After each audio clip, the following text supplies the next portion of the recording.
Hello, my dear students. In this video lecture, we will discuss about energy of activation.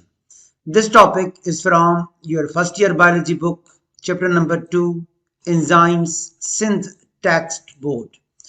सबसे पहले एक question rise किया गया है कि ये जो एंजाइम्स होते हैं वो इफेक्टिव कैटालाइसिस करते हैं और ऐसे रिएक्शन जिनमें एंजाइम्स यूज नहीं होता in the absence of enzymes वो रिएक्शन इतना फास्ट क्यों नहीं होता बल्कि वो स्लो हो जाता है।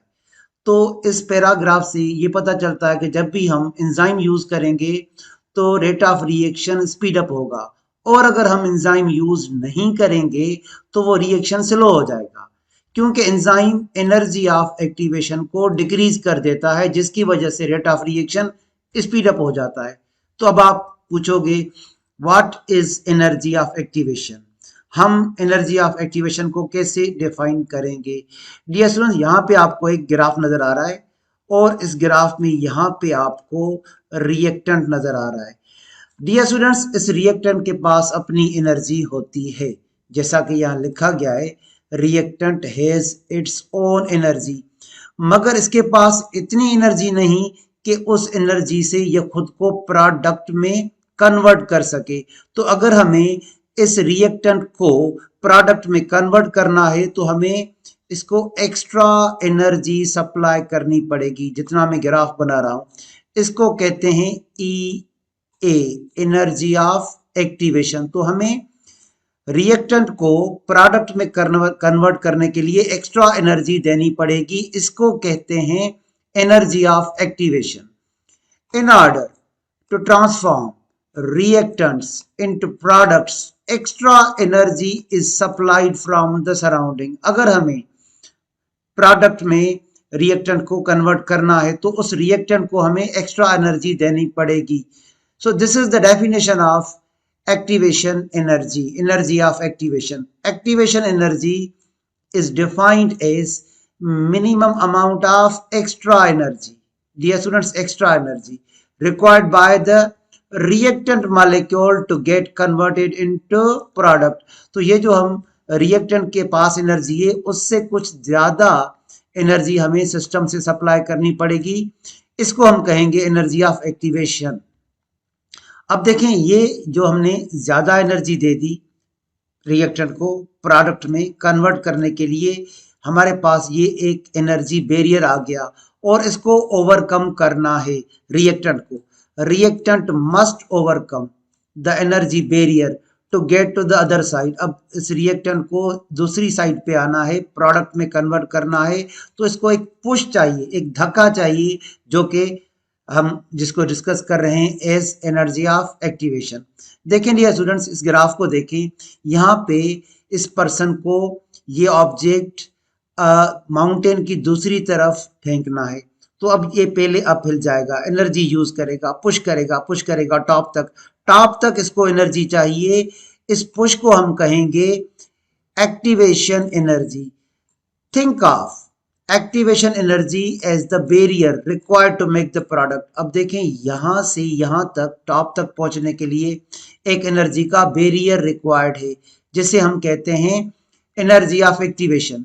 So most reactions requires a push to get them started. Push is called energy of activation for reaction, also represented by EA, energy of activation। तो किसी भी रिएक्शन को स्टार्ट करने के लिए पुश चाहिए, उस पुश को हम कहेंगे एनर्जी ऑफ एक्टिवेशन। जो रिएक्टेंट के पास एनर्जी है उससे ज्यादा एनर्जी हमें सप्लाई करनी पड़ेगी, इसको हम कहेंगे एनर्जी ऑफ एक्टिवेशन। अब हम इसको एक ग्राफ पे क्लियर करेंगे एनर्जी ऑफ एक्टिवेशन को। डियर स्टूडेंट्स, इस ग्राफ को गौर से देखें, यहाँ पे आपको कार्बन डाइऑक्साइड और वाटर रिएक्टेंट नजर आ रहे होंगे। जब ये दोनों मॉलिक्यूल आपस में कोलाइड करेंगे तो ये एक प्रोडक्ट में कन्वर्ट हो जाएंगे H2CO3 कार्बोनिक एसिड। तो अब देखें, इन रिएक्टेंट के पास तो एनर्जी है मगर हमें इन्हें एक्स्ट्रा एनर्जी देनी पड़ेगी, जिसको हम कहेंगे एनर्जी ऑफ एक्टिवेशन। तो अब आपको इस ग्राफ में एक रेड लाइन नजर आ रहा है, नीचे ब्लू लाइन नजर आ रहा है। तो ये जो आपको रेड लाइन नजर आ रहा है, a reaction that is not catalyzed by an enzyme, तो ये डियर स्टूडेंट्स रेड में जो आपको एक ग्राफ नजर आ रहा है, दिस इज अनकेटलाइज्ड रिएक्शन। तो देखें इसमें हमें एनर्जी ऑफ एक्टिवेशन ज्यादा देनी पड़ेगी रिएक्टेंट को प्रोडक्ट में कन्वर्ट करने के लिए। मगर आप सामने देखें विथ एंजाइम, जहां पे मैं मार्क कर रहा हूं, तो यहां पे एनर्जी ऑफ एक्टिवेशन कम हो रहा है। तो देखें जो ब्लू लाइन में शो किया गया है एंजाइम कैटालाइज रिएक्शन ब्लू में, तो देखें यहां पे जो जो मैं मार्क कर रहा हूं, तो यहां पे आपको एनर्जी ऑफ एक्टिवेशन कम दिखाई देगी। तो देखें यहां पे भी एनर्जी ऑफ एक्टिवेशन यूज हो रहा है, यहां पे भी एनर्जी ऑफ एक्टिवेशन यूज हो रहा है। तो ग्रेटर अमाउंट हमें एनर्जी ऑफ एक्टिवेशन देना पड़ेगा जब भी एंजाइम यूज नहीं होगा, और जब भी एंजाइम यूज होगा कैटालाइज्ड रिएक्शन में एनर्जी ऑफ एक्टिवेशन डिक्रीज हो जाएगी।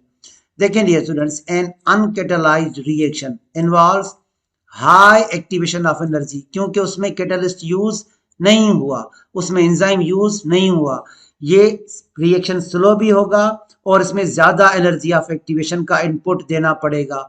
मगर हम इसको अगर कंपेयर करें कैटालाइज्ड रिएक्शन से, तो डियर स्टूडेंट्स आप पढ़ें catalysed reaction lowers the energy of activation, तो ये बैरियर छोटा हो गया, तो अब प्रोडक्ट जो है वो कम एनर्जी में बनेगा। Enzymes lower the activation of energy necessary to transform reactant into product. तो dear students energy of activation वो एनर्जी है जो हम रिएक्टेंट को देंगे तो वो एक्टिवेट हो जाएगा, जिसकी वजह से हम उसको एनर्जी ऑफ एक्टिवेशन कह रहे हैं। तो जब भी हम एंजाइम यूज करेंगे एनर्जी ऑफ एक्टिवेशन का बैरियर कम हो जाएगा और वो कुछ कम एनर्जी में रिएक्टेंट प्रोडक्ट में कन्वर्ट हो जाएगा। देखें dear students, enzymes speed up reactions by lowering the activation of energy. The reaction rate of catalyzed reaction is faster than the reaction of uncatalyzed reaction. तो जो रिएक्शन जिसमें catalyst हम use नहीं करेंगे वो स्लो भी होगा और टाइम भी ज्यादा लेगा, मगर जब हम एंजाइम यूज करेंगे विथ एंजाइम्स तो वो फास्ट भी होगा और टाइम भी कम लेगा। हम इसको और ज्यादा क्लियर करते हैं, but how exactly do enzymes speed up reaction. Enzyme क्या करते हैं कि एनर्जी ऑफ एक्टिवेशन कम हो जाता है और रिएक्टेंट्स आपस में करेक्ट वे में मिलकर प्रोडक्ट बहुत जल्दी बना लेते हैं। देखें dear students, for a reaction to happen the starting molecules have to collide just in a right way. तो यहाँ पे हमारे पास जो रिएक्टेंट है, एक हमारे पास कार्बन डाइऑक्साइड का मॉलिक्यूल है, दूसरा हमारे पास वाटर का मॉलिक्यूल है। तो जब ये दो मॉलिक्यूल कार्बन डाइऑक्साइड और वाटर के राइट वे में कोलाइड होंगे तो हमें ये प्रोडक्ट दे देंगे H2CO3 कार्बोनिक एसिड। तो इनको राइट वे में कोलाइड करना है, उसमें हेल्प करते हैं एंजाइम्स।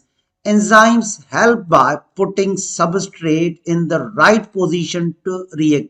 जब भी हम एंजाइम यूज करेंगे तो एंजाइम इनको राइटली करेक्टली एक दूसरे से रिएक्ट करवाएगा और इनका कोलियन बेहतर हो जाएगा, और जब कोलियन अच्छा होगा तो प्रोडक्ट हमें जल्दी मिलेगा। देखिए dear students, enzymes bring reactants together, they collide in a right way and convert it into product. अगर हम एंजाइम यूज नहीं करेंगे तो इनका कोलियन बेटर वे में यूज नहीं होगा, तो उसमें रिएक्शन भी स्लो हो जाएगा और हमें एनर्जी ऑफ एक्टिवेशन भी बढ़ाना पड़ेगा, जैसा कि यहाँ पे अनकैटालाइज्ड रिएक्शन में हम कह रहे हैं। मगर जब भी हम एंजाइम यूज करते हैं तो वो रिएक्टेंट्स का एंजाइम कोलियन करेक्ट करवाता है और वो इजीली राइट वे में कोलाइड करेंगे और कम amount of energy of activation में प्रोडक्ट में कन्वर्ट हो जाएंगे। तभी तो हम कहते हैं enzymes speed up chemical reaction by lowering the energy of activation. Thank you dear students, wishing you all of the best.